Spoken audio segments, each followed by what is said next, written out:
اب دیکھیں اس دلیل سے ہمیں یہ پتہ چلا کہ ارجاء کے دو معنی ہیں جو کہ مشہور ہیں. ایک یہ ہے کہ مؤخر کرنا، تاخیر کرنا، یعنی کہ اگر کوئی شخص بہت بڑے بڑے گناہ کرتا ہے لیکن وہ ایمان والا ہے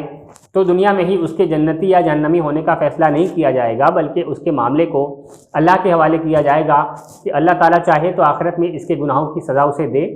اور سزا کے بعد میں پھر اسے جنت دے، یا پھر اگر اللہ تعالیٰ چاہے تو اپنے فضل و کرم سے اس کے گناہوں کو معاف کر دے اور کوئی سزا نہ دے اور پھر اسے سیدھا جنت میں ڈال دے.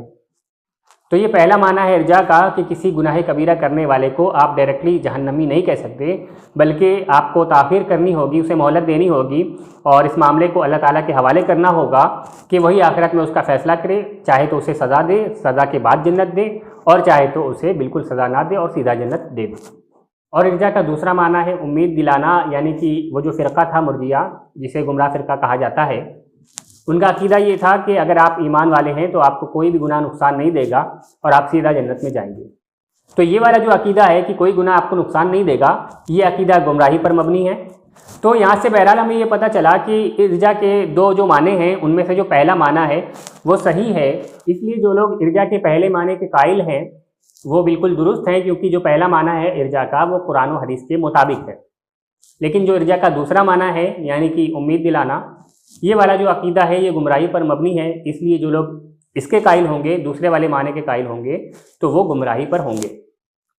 اب امام اعظم ابو حنیفہ رضی اللہ تعالیٰ عنہ پر اگر مرجیہ کا جو الزام لگا ہے تو کون سے سینس میں لگا ہے؟ امام ابو حنیفہ ارجاء کو مانتے تھے تو کون سی ارجاء کو مانتے تھے؟ ان کا کون سا موقف تھا؟ آئیے وہ میں دلیل کے ساتھ آپ کے سامنے پیش کرتا ہوں. اس میں سے پہلی دلیل میں اہل حدیث کے عالم سے آپ کے سامنے پیش کروں گا، اور پھر دوسری دلیل اس کے بعد ایک بڑے محدث ملا علی قاری کے حوالے سے آپ کے سامنے پیش کروں گا. تو آئیے سب سے پہلے اہل حدیث کے عالم ابراہیم سیالکوٹی کی دلیل اس پر سنتے ہیں کہ وہ امام ابو حنیفہ کا دفاع کرتے ہوئے اس پوائنٹ پر امام ابو حنیفہ کے بارے میں کیا لکھتے ہیں. ابراہیم سیالکوٹی اپنی کتاب تاریخ اہل حدیث کے صفحہ نمبر 89 اور 90 پر امام ابو حنیفہ کا عقیدہ فقہ الاکبر کے حوالے سے لکھتے ہیں. امام ابو حنیفہ فرماتے ہیں، اور ہم یہ نہیں کہتے کہ مومن کو گناہ مضر نہیں، یعنی کہ نقصان دینے والا نہیں ہے، اور نہ ہم یہ کہتے ہیں کہ بالکل دوزخ میں نہیں جائے گا، اور نہ ہم یہ کہتے ہیں کہ وہ ہمیشہ دوزخ میں رہے گا اگرچہ وہ عمل میں فاسق ہو، بشرطے کہ وہ دنیا سے ایمان کے ساتھ گیا ہو، اور نہ ہم یہ کہتے ہیں کہ ہماری نیکیاں ضرور مقبول ہوں گی اور ہماری برائیاں ضرور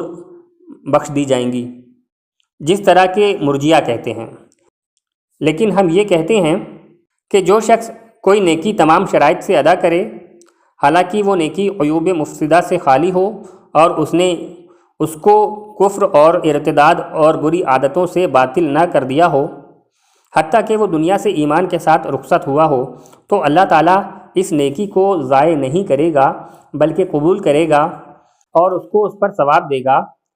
اور جو برائیاں شرک اور کفر کے سوا ہوں اور ان کے کرنے والے نے ان سے توبہ بھی نہ کی ہو، حتیٰ کہ وہ ایمان کی حالت میں مر جائے،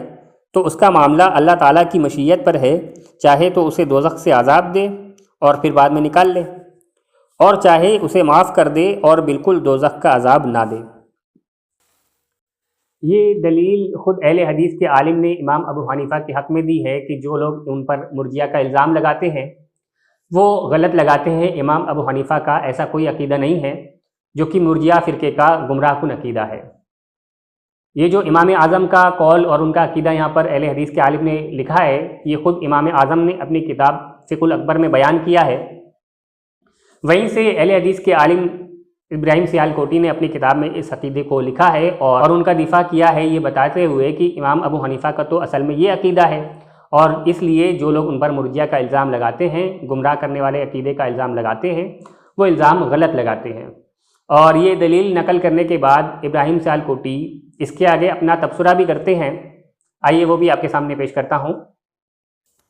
ابراہیم سیالکوٹی اپنا تبصرہ پیش کرتے ہیں، کہتے ہیں کہ اس عبارت میں حضرت امام صاحب موصوف نے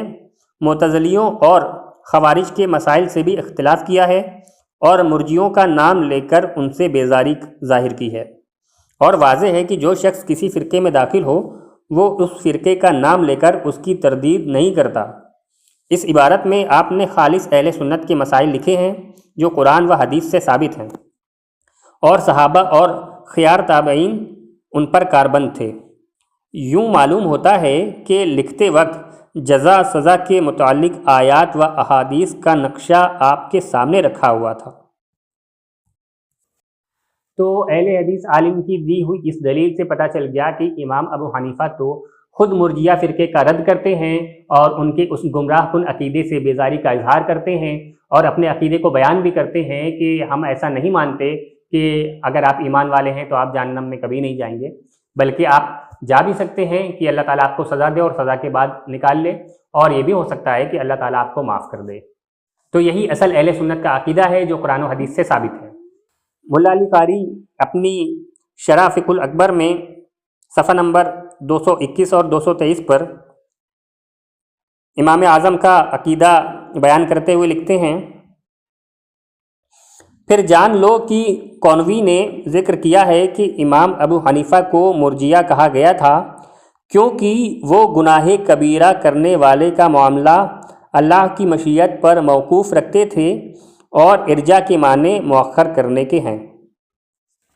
تو ثابت ہوا کہ امام ابو حنیفہ گناہ کبیرہ کرنے والے کو مہلت دیتے تھے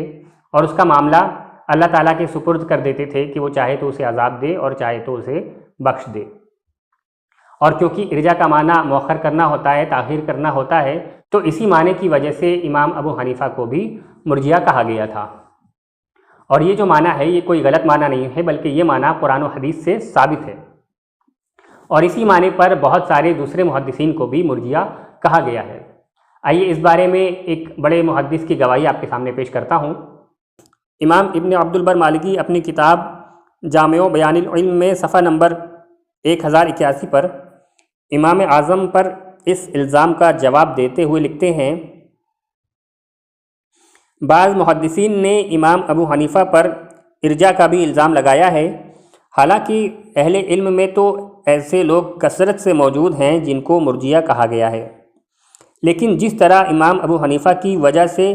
ان میں برا پہلو نمایاں کیا گیا ہے، یعنی کہ انہیں اس غلط فرقے سے ملانے کی کوشش کی گئی ہے، دوسروں کے بارے میں ایسا نہیں کیا گیا۔ اس میں یہ بھی ایک حقیقت ہے کہ بعض لوگ ان سے بہت جلتے تھے، یعنی حسد رکھتے تھے، اور ان کی طرف ایسی باتیں منسوب کرتے تھے جن سے ان کا دامن بالکل پاک تھا، اور ان کے بارے میں نامناسب باتیں گڑھی جاتی تھیں، حالانکہ علماء کی ایک بڑی جماعت نے ان کی تعریفیں کی ہیں اور ان کی فضیلت کا اقرار کیا ہے۔